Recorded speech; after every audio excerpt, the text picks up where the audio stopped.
Hello, I'm Dr. Josh Hant, and you're listening to Lifestyle Locker Radio. This is episode 142, and it's also called The Race to 100.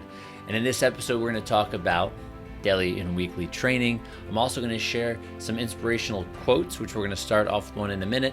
And next, I'm going to share, since this is my 40th year on this planet, I'm going to share some of the places I've been, some of the things I've done, some of the things I'm shooting for, and how I can hopefully inspire you to be a better version of yourself. So first and foremost, let's start off with a great quote. And this is from an author I've read many books from, who I absolutely love. His name is Brian Tracy.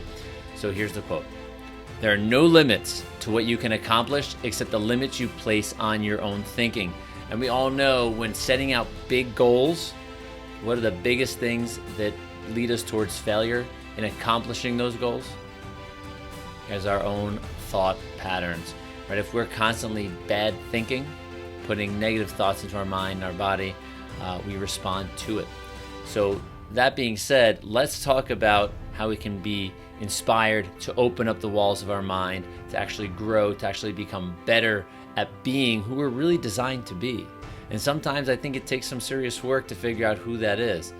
I think some people may have it easier than others, but I think for the majority, we actually have to put some work in to create our best authentic self. So let's look at this week in training. I'm going to share, this week was an odd week for me, and I want to share this. So my first training day was Tuesday. Monday's always an off day for training. What did we do here? Monday. We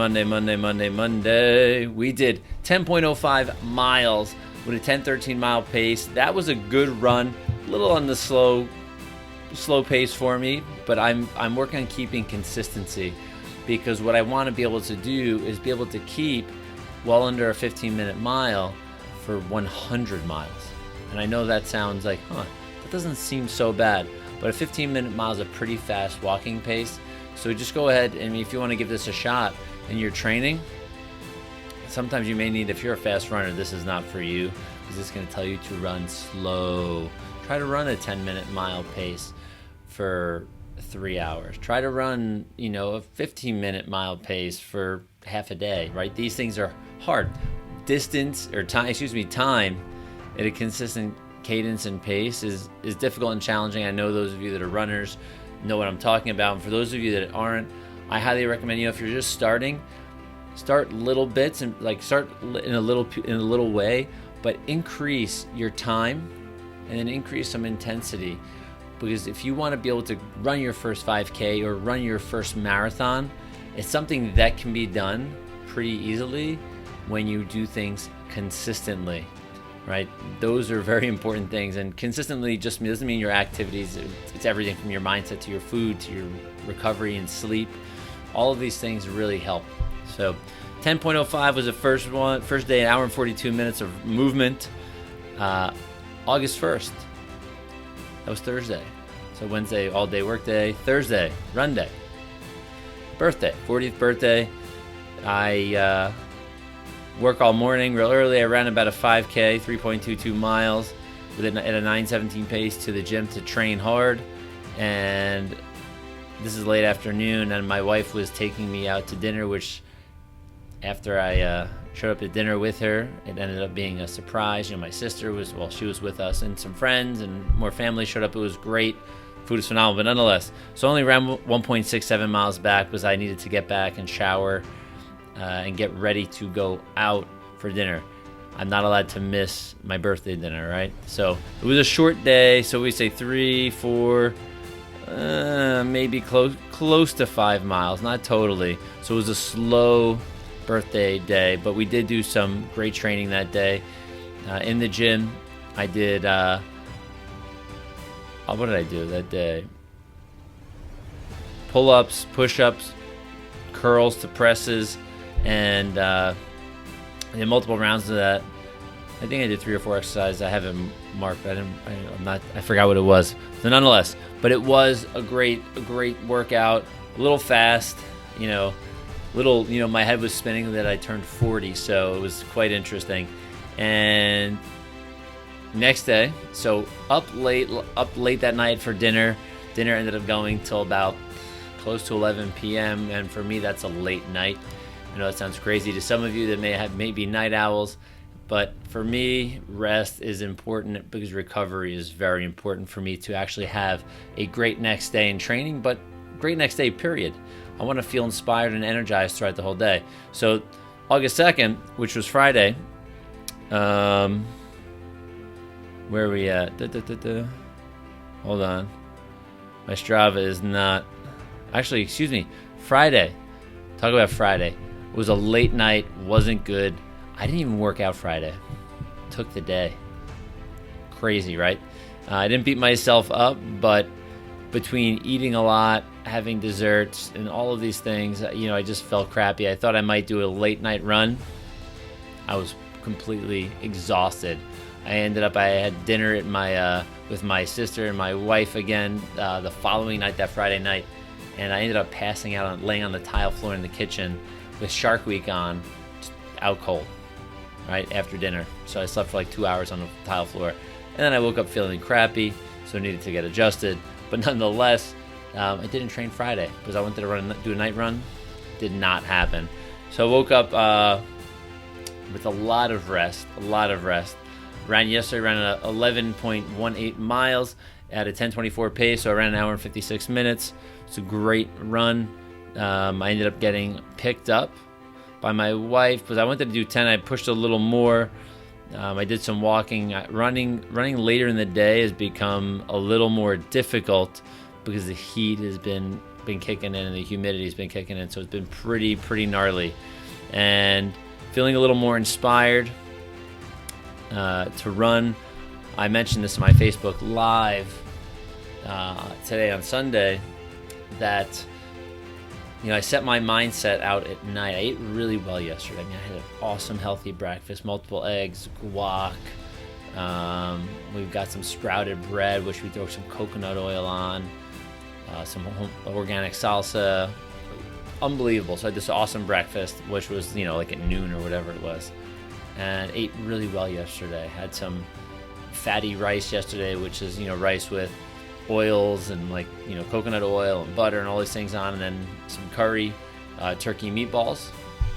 Out of this world. My sister did make those, and woke up this morning super inspired, and I ended up putting in 17 miles this morning. I think 17.02. Strava's having issues so far this morning. But what was really neat about this was last night, during the day, I'm like, what am I going to do tomorrow?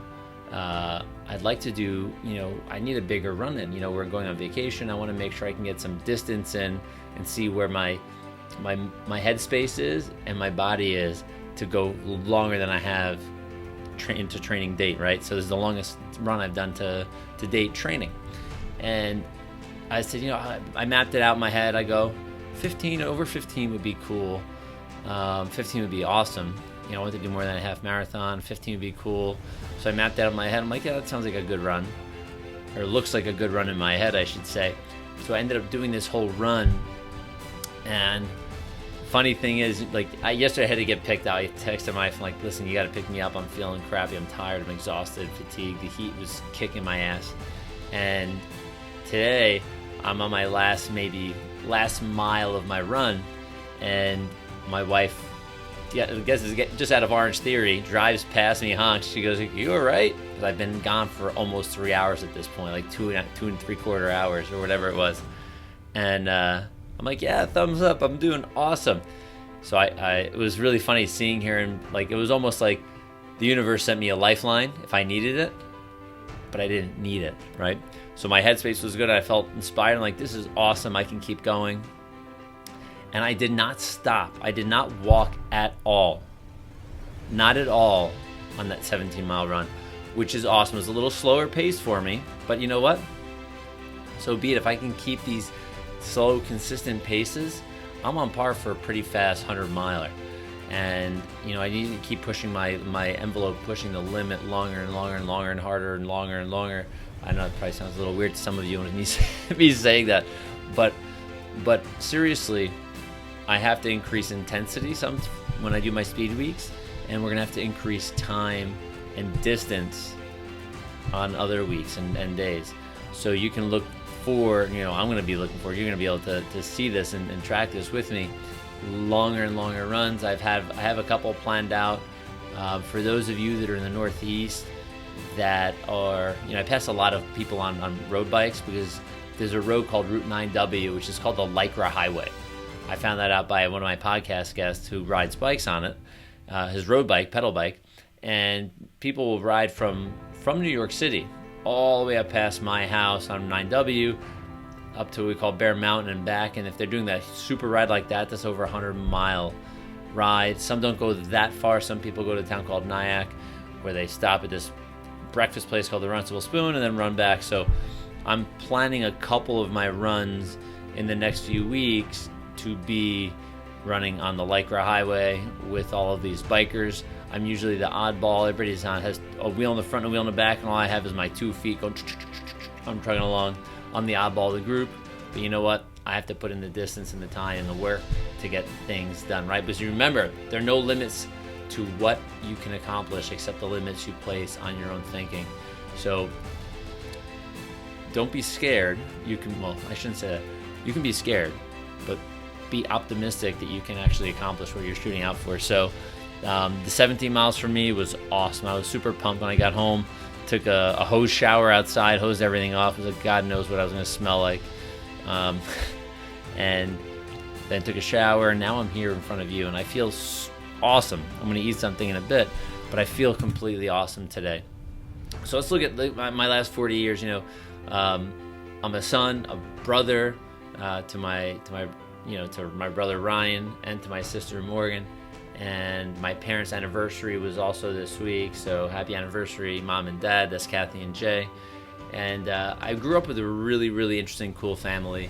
And just to share with some of you who have not heard some of these stories, who have not heard a little bit of our past or my past, I'm a very odd, unusual person in the world, right? And I say that because I was brought up in a chiropractic family, which is, we're a smaller population. I've an unvaccinated kid, but I also grew up doing experiential training, this is really cool. So I grew up doing experiential training, from doing firewalks from like the time I was maybe in like 3rd grade, 4th, 5th grade. I don't remember the exact age. Doing firewalks, high and low ropes courses. I've been doing, we used to build sweat lodges, do these things called vision quests, where we have picture, a 10-year-old or however old you are, 10, 11 years old, being dropped off in the desert and being told to sit with our thoughts. Remember, there were no cell phones back in the day. So they would drop us off on these ridges in the deserts of Arizona, and we would have to just sit with it by ourselves and just think for hours in a day. And it's really interesting, like that's what running does for me now, because I'm by myself for hours, and I do not run with anything in my ears. I don't run with music anymore. So I grew up doing those types of things on a very, very regular basis. I got to experience amazing things, like breakthroughs that I didn't think I had. I was doing meditations, I shouldn't say I was doing meditations. During these seminars that my father, or my parents I should say, and this other family called whose last name is the Ribleys, they'd run this seminar called Inner Winners, where we'd do these firewalks and sweat lodges and all sorts of cool, crazy things, where we'd put rebar, for those of you that are watching, like in that little soft spot, like right in the base of the bottom of your neck on the front, where your clavicle is, where your clavicles meet, right? And your sternum attaches there.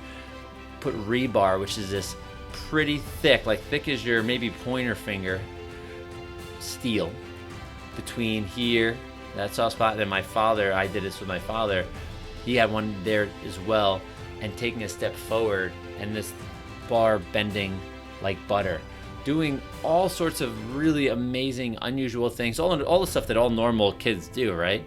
No, I grew up, I was a very, very odd kid in that sense, but I think it was very impactful to have experiences like this, where we have that's why they're called experiential training programs, where you can grow.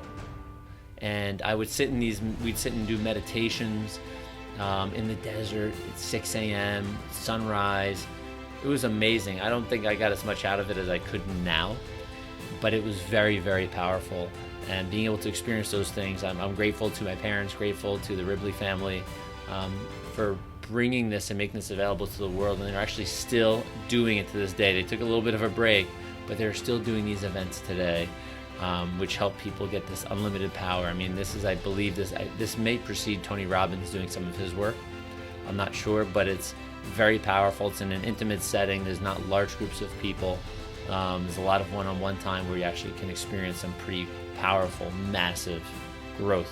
So doing that, I was very grateful growing up to be able to spend at least we traveled a lot. My family traveled a lot.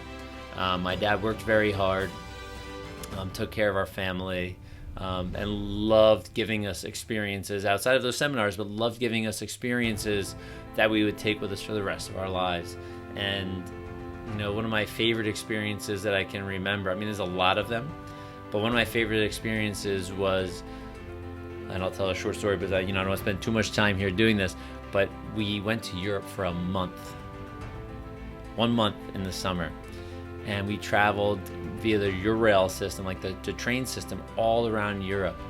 And the most amazing thing was we got to experience history, right? We got to experience, what happened in Europe. And you realize this is going back to 1993, in elementary school, you're learning of the history of the world, right? And we're going to like Anne Frank's house. We went to Dachau and Auschwitz, the concentration camps. We went to different cathedrals and castles and all of these amazing places. And we always, like, I don't say we took a tour, but we always were learning about the areas we went. In many places we did take tours, but we got to learn. And, just going back through this, and it was really neat. I remember coming back to school and we were actually learning about the Holocaust and Anne Frank.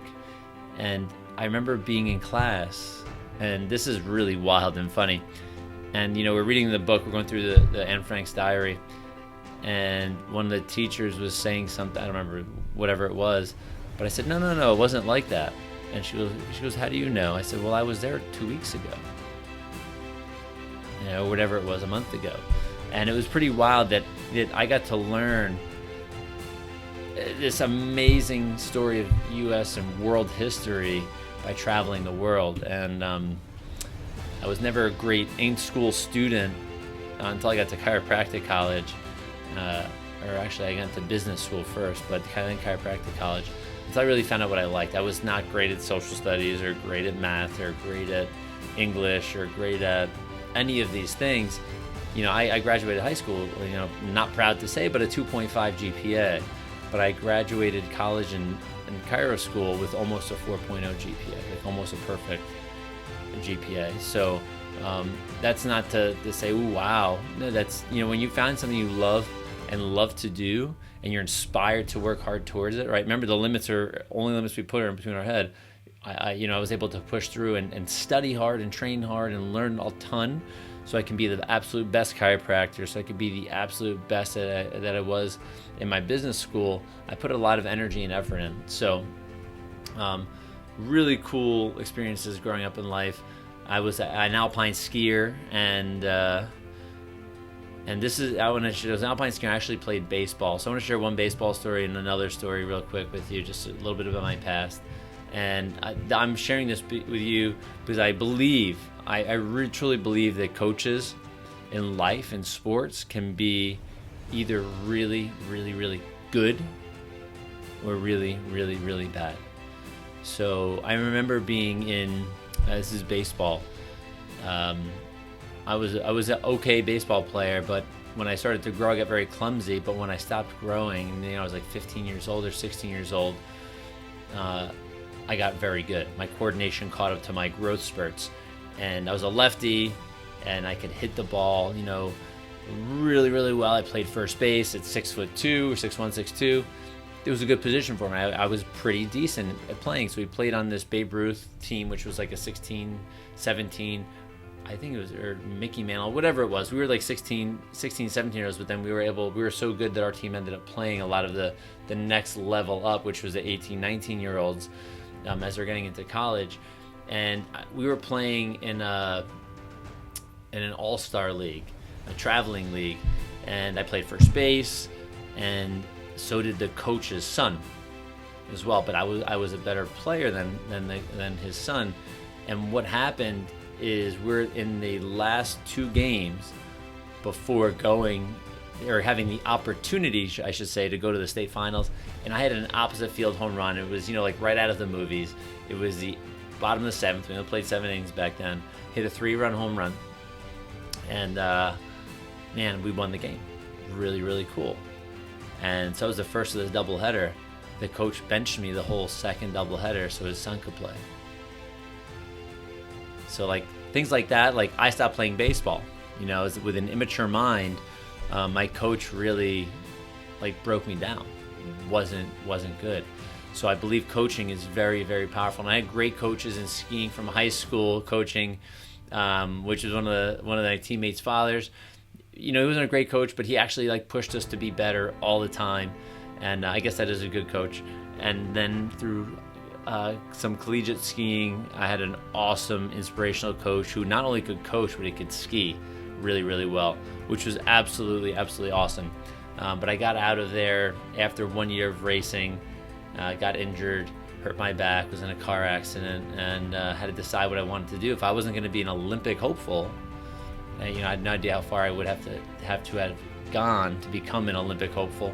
But I'm like, wow, if I'm injuring myself and I can't perform at my peak, I got to think of something to do, so I'm not just going to become a ski bum. That may not have been the worst thing in the world. I love skiing, but I knew there was other things I had to do in this world and in this life. So I transferred back and went to graduate business school, and then as things transpired, getting ready to graduate, ended up taking an anatomy class, fell in love with science and the human body and the physiology. It was really cool. And I'm going to chiropractic school, so I had this really wild ride of life, from really great things happening, learning. These are all learning moments. The positives are learning moments, and so are the negatives.